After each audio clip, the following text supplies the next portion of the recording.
I posed as my friend's wife covering his affair with a married woman, but fell for her husband, whom I intended to deceive. If you told me a year ago that I would find myself entangled in a plot worthy of a soap opera, I would have laughed it off. But here I am, with a story that seems lifted straight from one. I assure you, it's not. Let me take you back to where it all started, to a decision that changed the course of my life in ways I never anticipated. I've always prided myself on being a practical person. After my son was born, his father left us, and since then, it's been a constant struggle to keep our heads above water. I work multiple jobs, but as any single parent knows, making ends meet is never easy. So, when Jasper, an old friend from college, reached out with an unusual proposition, the sheer audacity of it took me by surprise. Jasper was always the kind who could charm his way out of any situation, but this time, he was more desperate than charming. He needed someone to pose as his wife on a trip to Spain, not for a romantic getaway, but as a cover for his affair with a married woman, Isabella. Her husband, Zachary, had decided to join their planned family vacation at the last minute, complicating their clandestine escapade. I know what you're thinking. Why on earth would I agree to something like this? Desperation makes us do strange things. Jasper offered me enough money to cover 6 months of rent and groceries, a small fortune in my world. I saw it as an opportunity to provide a buffer for my son, to give him a bit more security. I convinced myself that it was just a role, a performance. I would keep my head down, get through the vacation, and we'd be set for a little while. Little did I know, this arrangement was about to unravel everything I thought I knew about myself, Jasper, and a man I hadn't even met yet, Zachary. So, with a heavy heart and a mind swirling with anxiety, I packed my bags, rehearsed my story, and stepped onto the plane to Spain, oblivious to the fact that I was walking into a drama that would alter the course of my life forever. The flight to Spain felt surreal. I spent the hours flipping through the script Jasper had prepared, memorizing the details of our supposed life together. It felt like preparing for a role in a play, except the stakes were painfully real. Jasper, sitting next to me, was all smiles and reassurance. "Just stick to the story, and we'll be fine," he kept saying, but the knot in my stomach only tightened as we landed. Upon arrival, we met Zachary and Isabella at a charming villa overlooking the Mediterranean. Zachary was everything Jasper had mentioned and more, charming, attentive, and seemingly devoted to Isabella. The stark contrast between his genuine demeanor and Jasper's scheming made me feel even more uncomfortable about the charade. My first impression of him left a mark. He seemed like a man who genuinely cared about the people in his life, and the guilt of deceiving him began to weigh heavily on me. During the first few days, I played my part as Jasper's devoted wife. We shared stories of our fabricated adventures and life together, each tale more embellished than the last. Zachary seemed to buy into it, or at least he showed no signs of doubt. He was warm and engaging, often including me in conversations and showing genuine interest in my thoughts. It was during these moments, laughing and chatting with Zachary, that I felt pangs of guilt for the deception. Isabella, on the other hand, was distant and seemed preoccupied, often stealing moments alone with Jasper. Their secret glances and hushed whispers did not go unnoticed by me, and I suspected Zachary wasn't entirely oblivious either. The atmosphere was a strange mix of surface-level camaraderie, shadowed by underlying tensions. As the days passed, my interactions with Zachary became the parts of the day I looked forward to. He had a way of making everyone feel comfortable and valued, a stark contrast to Jasper's increasingly apparent self-centeredness. Our conversations often drifted to more personal territories, discussing our dreams, our disappointments, and strangely, our views on trust and fidelity. "Trust is the foundation of everything," Zachary said during one of our talks, his gaze steady and sincere. His words stung, reminding me of the web of lies I was helping to weave. One evening, as we all enjoyed a dinner under the stars, Zachary shared stories of his travels and his plans for the future, many of which included Isabella. His devotion was clear, and it struck a chord in me. I found myself admiring him, his integrity, his zest for life, and his kindness. It was then I realized that my feelings were veering into dangerous territory. I was beginning to fall for a man whose heart I was betraying. That night, as I lay in bed, the gravity of the situation fully dawned on me. I was caught in an emotional turmoil, torn between the financial reasons that had pulled me into this mess and the unexpected connection I felt with Zachary. The realization shook me. I was not only hiding Jasper's affair, but was also harboring feelings for a man I was deceiving. The role I had taken on to secure my son's future was complicating my inner moral compass, leading me into an emotional labyrinth with no clear way out. As the days unfolded under the warm Spanish sun, my connection with Zachary deepened, stirring a mix of emotions I struggled to manage. Every conversation, every shared laugh seemed to draw us closer, creating a bond that felt both exhilarating and guilt-ridden. Zachary, with his easy charm and genuine warmth, was easy to fall for, and I found myself looking forward to our talks with a mix of anticipation and dread. Meanwhile, Jasper and Isabella's clandestine meetings became more reckless, their confidence growing as they mistakenly assumed Zachary remained oblivious. But I noticed the subtle changes in Zachary's demeanor, a slight tenseness whenever Isabella was out of sight, a lingering gaze that suggested he was piecing things together. My heart ached for him, knowing the hurt that lay ahead. One afternoon, while Jasper and Isabella escaped to the town under the guise of shopping for dinner, Zachary and I found ourselves alone by the villa's pool. The air between us was charged with an unspoken understanding, a comfort level that neither of us had anticipated. "Tell me something true about yourself, Natalie," Lucas suddenly asked, his voice soft but intense. Something real, not part of the holiday script. Caught off guard by his directness, I paused, wrestling with the temptation to reveal more than I should. After a moment, I chose a safe truth. "I love painting," I confessed. "It's my escape, a way to express what I can't put into words." Zachary nodded, his expression thoughtful.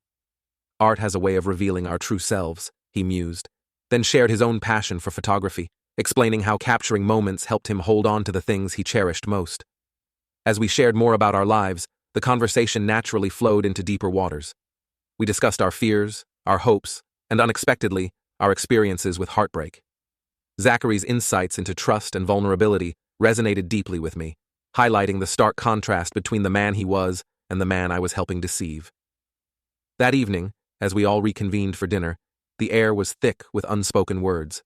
Jasper and Isabella, buoyed by their afternoon escapades, were oblivious to the shifting dynamics at the table.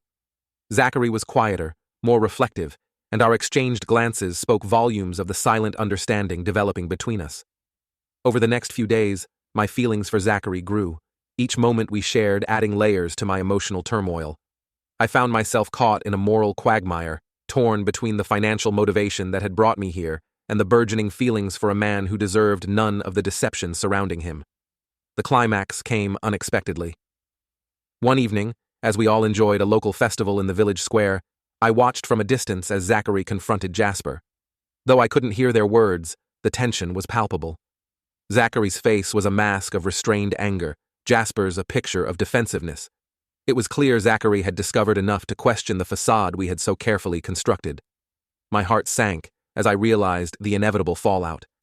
The house of cards was collapsing, and the emotional debris would inevitably hit us all. As I stood frozen amidst the festive crowd, I felt a profound sadness for what was to come, for the pain Zachary would endure, and for the part I played in the impending heartbreak.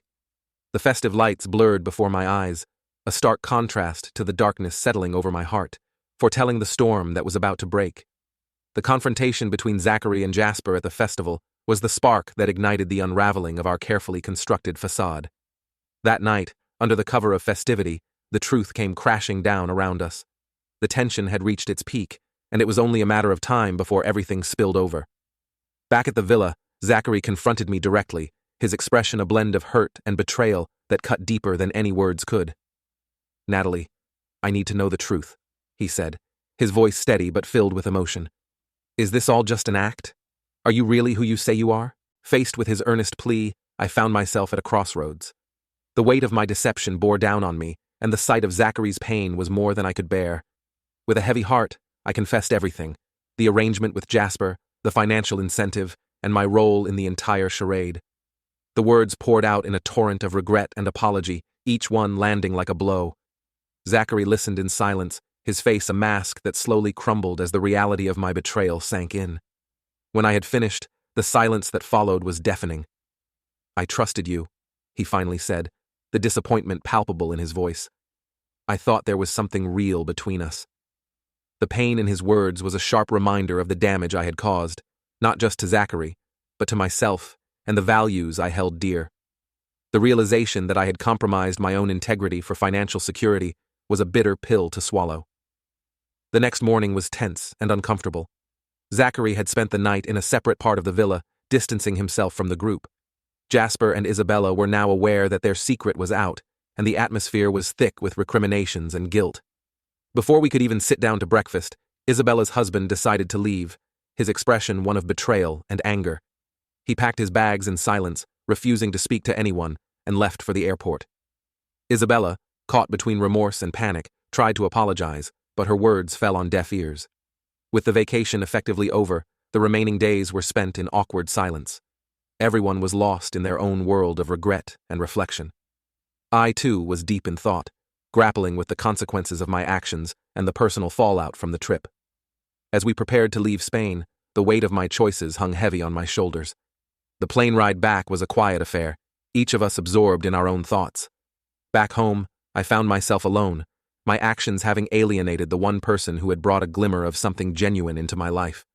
The financial gain from the trip felt hollow now, tainted by the knowledge of what it had cost me, my self-respect, and a chance at a relationship that might have been something real. In the weeks that followed, I focused on rebuilding my life and mending the fences I had broken. The journey back from the brink of moral compromise was a long one, filled with self-reflection and a renewed commitment to living a life that was true to my values. The road was not easy, but it was necessary, a path that I walked with a resolve to never again allow financial desperation to justify the betrayal of another's trust. The silence of my return from Spain lingered longer than the jet lag.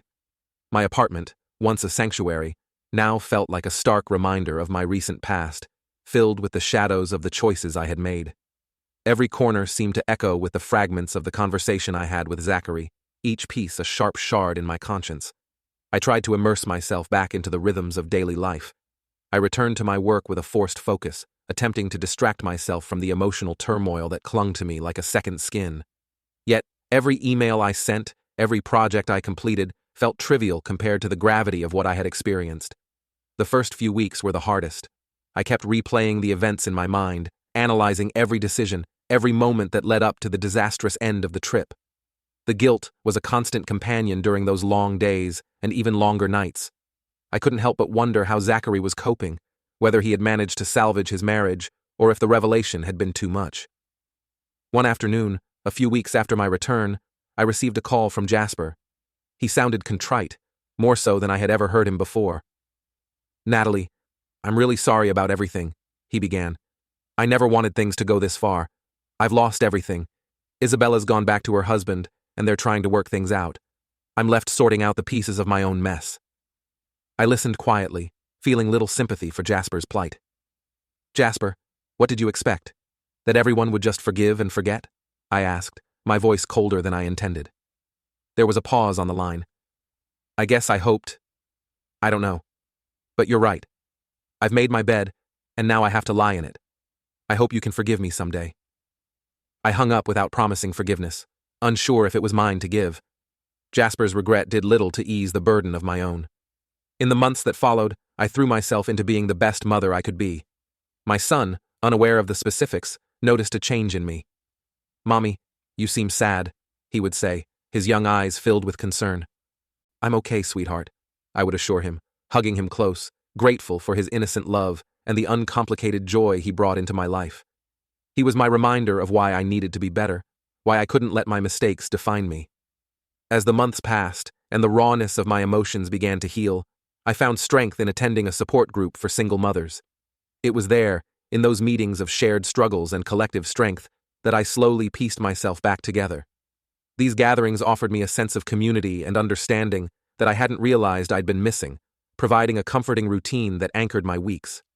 However, one sunny morning, as I stepped out of my apartment to grab some groceries, a figure in the yard caught my eye.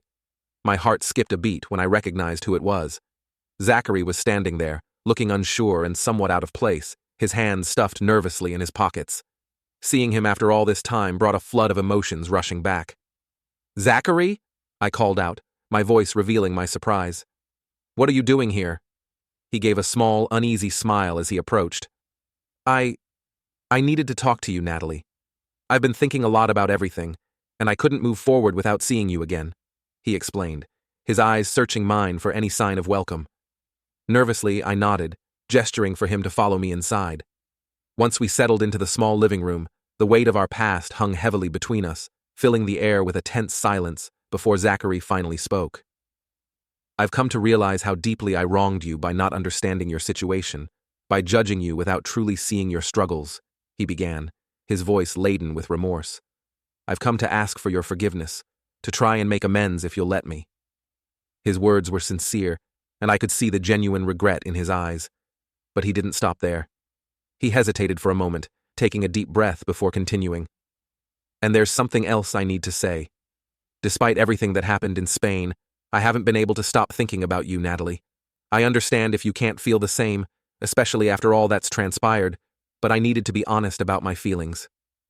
The confession took me aback. Zachary's admission stirred a mix of old feelings and newfound clarity within me. The chaos of our shared past in Spain seemed both distant and painfully close in that moment. "Zachary, I appreciate your honesty, and hearing that you forgive me means more than I can say," I responded, my voice a mix of gratitude and uncertainty. "As for your feelings, I need some time to process this. Everything that happened was a lot to handle, and I'm just starting to feel like myself again." Zachary nodded, a look of understanding crossing his features. "Of course, take all the time you need. I just wanted to make sure you knew the truth, regardless of where we go from here." We talked a bit more, discussing our lives since Spain and the paths we had embarked on in the aftermath of that tumultuous trip. Before he left, Zachary offered his help in any way I needed, a gesture of goodwill that I appreciated. After he left, I stood by the window, watching him disappear down the street. His visit had reopened some old wounds, but also offered a possibility of forgiveness, and maybe, just maybe, a new beginning. Whether or not our paths would cross again in the future remained uncertain, but I felt a door had been left ajar, inviting me to consider not just what had been, but what might still be possible. In the days following Zachary's visit, my mind replayed our conversation over and over, each replay bringing with it a swirl of emotions. His presence had stirred up memories of Spain, the laughter, the shared moments, the undeniable connection we had felt, despite the turbulent circumstances. His confession, though shocking, had ignited something within me, a realization that my feelings for him hadn't faded as I had convinced myself. I found myself gazing at the phone number he had left, a lifeline thrown across the chasm that had separated us. After days of contemplation, my decision was made. Picking up the phone, my heart raced as I dialed his number. When Zachary answered, his voice brought an immediate sense of familiarity and warmth. "Zachary, it's Natalie," I started, my voice steadier than I felt. "I've been thinking a lot about what you said, about us. I realize now that I feel the same way. I want to see where this could go, not just for us, but for my son too. I want to try to start again, but together this time." The silence on the other end was brief, but felt like an eternity. Then, Zachary replied, his voice rich with emotion. "Natalie, you've just made me the happiest man. Yes, let's start again, together." The weeks that followed were a whirlwind. We took things slowly, mindful of the past, but eager to build a future. Zachary became a regular presence in our lives, visiting on weekends, spending time with my son, who took to him with surprising ease. Watching them together, I felt a profound sense of peace and rightness, as if all the pieces were finally falling into place. A few months later, our new life together had begun to take shape in ways I had only dared to hope. Zachary moved in with us, and together, we created a home filled with laughter, love, and an abundance of hope. We navigated the complexities of blending our lives with patience and understanding, learning from each other and growing together.